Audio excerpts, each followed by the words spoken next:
yang senyum semua orang bisa. Tetapi melempar senyuman kepada orang yang bermuka masam, tidak semua kita bisa. Lembut kepada orang yang lembut semuanya sanggup.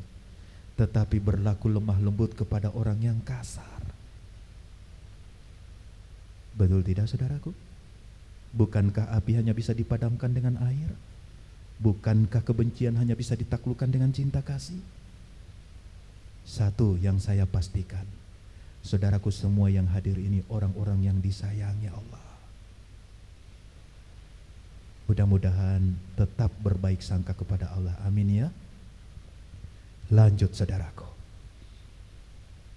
Barang siapa yang dicintai Allah, mukasapa gaibiyah, siapa yang dicintai Allah, Allah akan perlihatkan keindahan-keindahan gaib kepadanya. Jangan heran, para nabi mereka bisa melihat keindahan samawi. Saudaraku, orang-orang tua kita dulu ya, sekolahnya tidak tinggi-tinggi, tetapi di antara mereka banyak yang menjadi wali Allah. Ya mas, setuju? Karena untuk menjadi wali Allah modalnya cuma satu, hati harus bersih. Lebih bersih dari pakaian putih yang saat ini kita kenakan.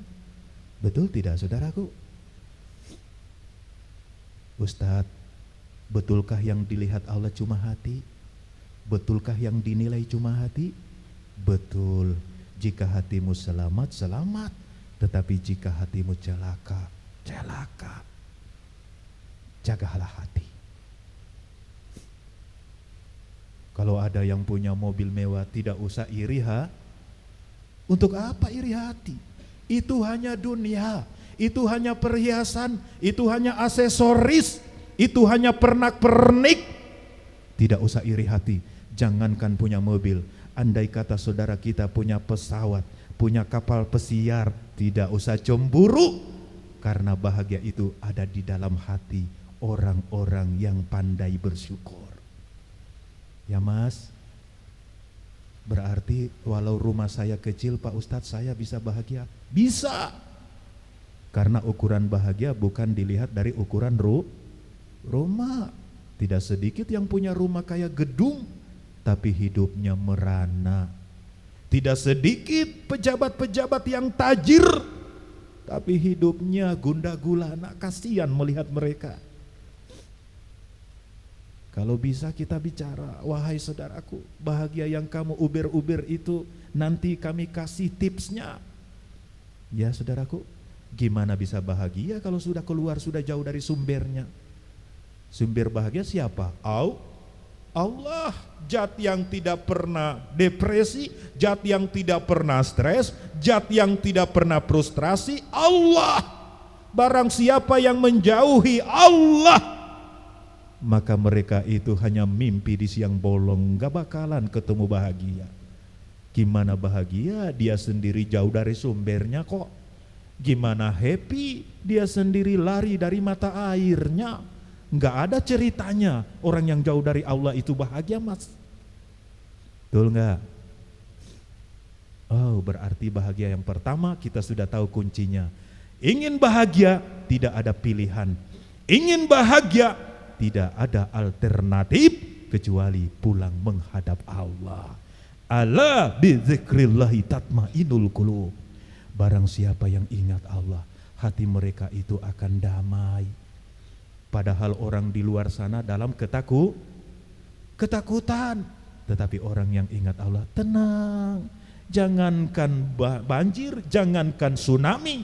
Orang yang ingat Allah itu walaupun datang kiamat, dia tetap mutmainah, jiwanya tenang.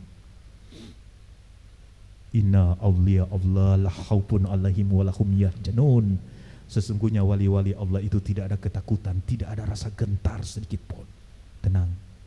Saudaraku, tenangkan hati dengan selalu mengingatnya, tenangkan hati dengan selalu berterima kasih, tenangkan hati dengan selalu duduk di majelisnya, tenangkan hati dengan selalu bersimpu di hadapannya. Yakin saudaraku semua akan menjadi kekasih Allah. Ada yang tanya, Ustadz, saya ini pendosa, Apakah seorang pendosa itu bisa menjadi wali Allah? Jawabannya bukan saja bisa, sangat bisa. Sesungguhnya Dia Allah yang bisa merubah gelapnya malam menjadi cahaya siang. Maha suci Allah satu-satunya yang bisa merubah putih menjadi hitam, hitam menjadi putih. Dan hanya Dia Allah yang kuasa merubah seorang pendosa menjadi orang yang dirindukannya. Mudah-mudahan saudaraku semua ini akan termasuk golongan orang yang dirindukan Allah. Amin. Amin saudaraku. 1. Barang siapa yang dicintai Allah, muka sapa gaibia. Kami akan perlihatkan keindahan langit.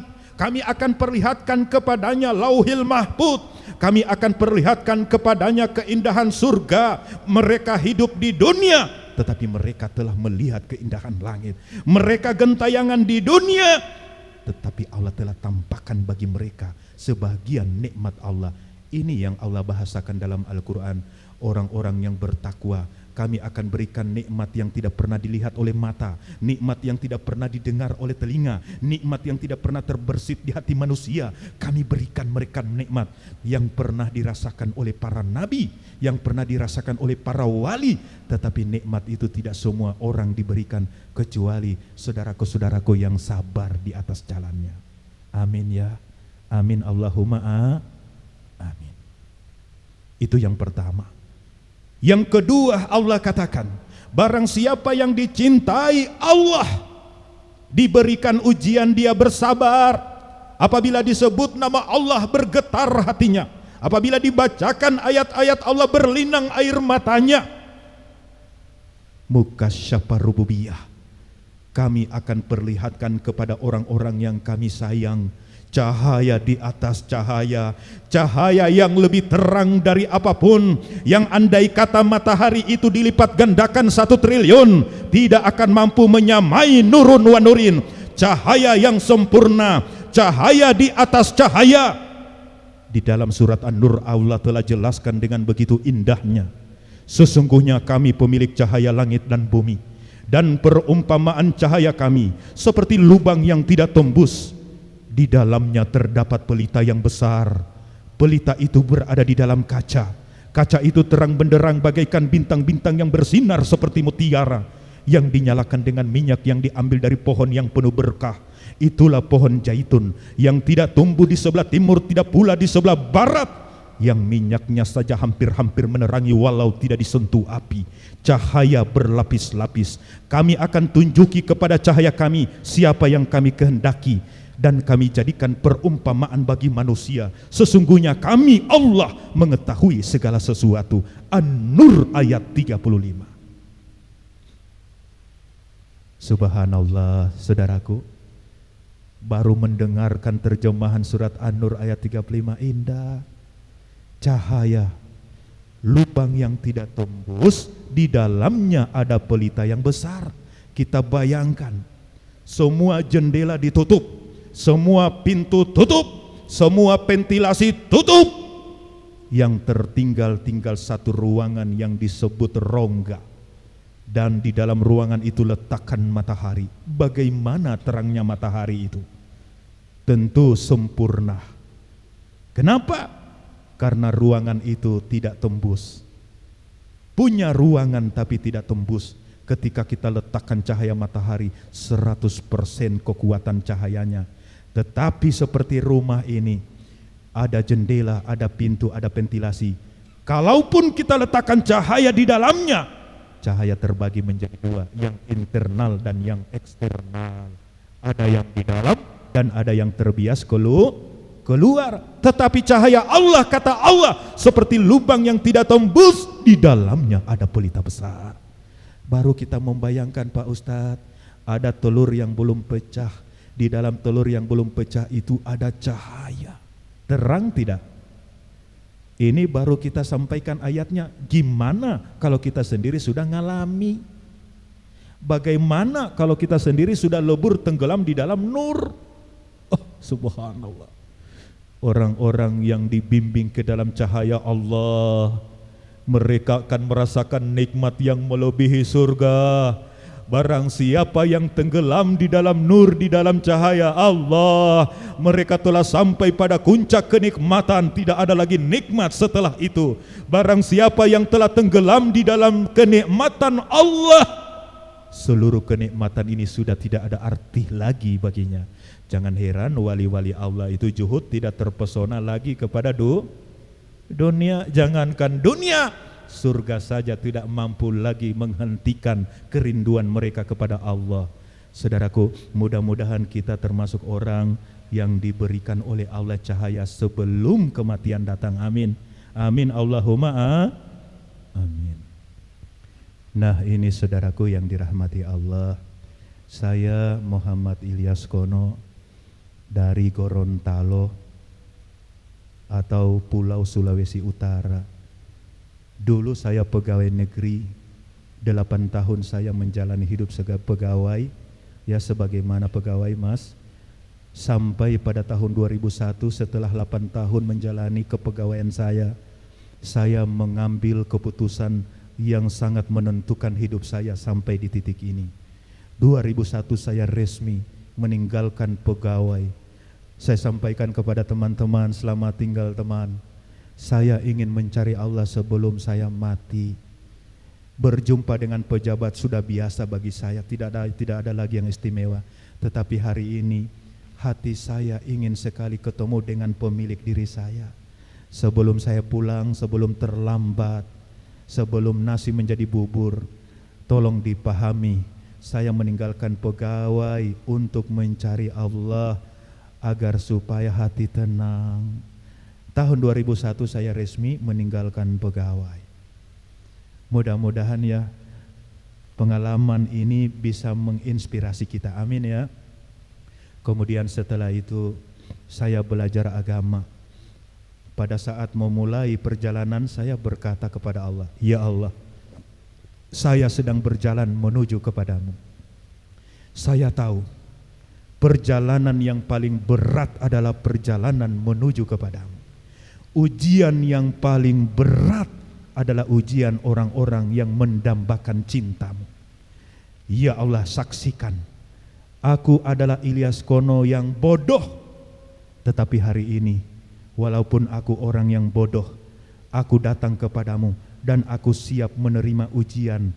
Walaupun nyawa menjadi taruhannya, yang penting nyawa itu dikorbankan untuk mencintai Allah.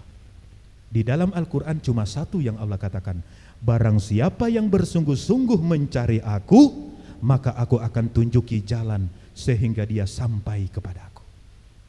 Jadi kalau kita ingin mencari Allah, dapat ujian dihina orang, santai saja mas. Anjing menggonggong, kapilah berlalu, anggap saja radio rusak ya mas ya. Nabi-nabi aja dihina, ya masa kita nggak mau dihina?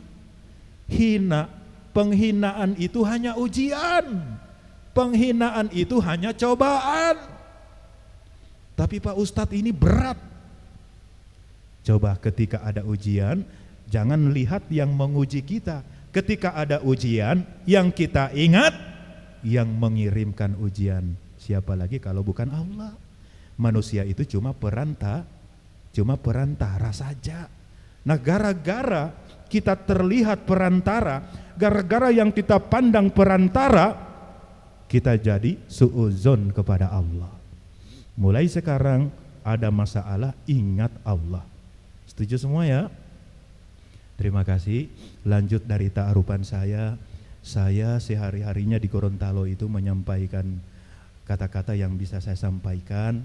Alhamdulillah, satu-satunya penceramah yang dari sekolah kesehatan itu saya. Teman-teman selebihnya itu anak-anak santren. Gorontalo 95% Islam. Ya, mudah-mudahan kalau ada rizki, ada jodoh, siapa tahu Allah gerakan ya ke Gorontalo. Dan jika sudah menginjak bumi Allah yang bernama Gorontalo, tanya saja sama Abang Bentor, abang di mana rumahnya Pak Ustadz Ilyas Kono, pingin ketemu. Mudah-mudahan ya jodoh kita pasti akan ketemu lagi, amin ya. Amin saudaraku. Tausiah sederhana ini saya batasi, tetapi belum saya sudahi. dibatasi tapi belum disudahi. Saya ingin menunggu barangkali ada yang mau bertanya, singkat, jelas, mudah-mudahan bisa menjadi bekal untuk kita semua. Ada yang mau bertanya sepanjang penyampaian? Silakan, tafadhal. Ada yang mau ditanyakan? Silakan. Ada, tidak usah malu-malu, tidak usah sungkan-sungkan, tidak usah segan-segan. Kita mulai dulu dari Pak Ustadz, semoga Allah merahmati, mencintai beliau. Assalamualaikum warahmatullahi wabarakatuh.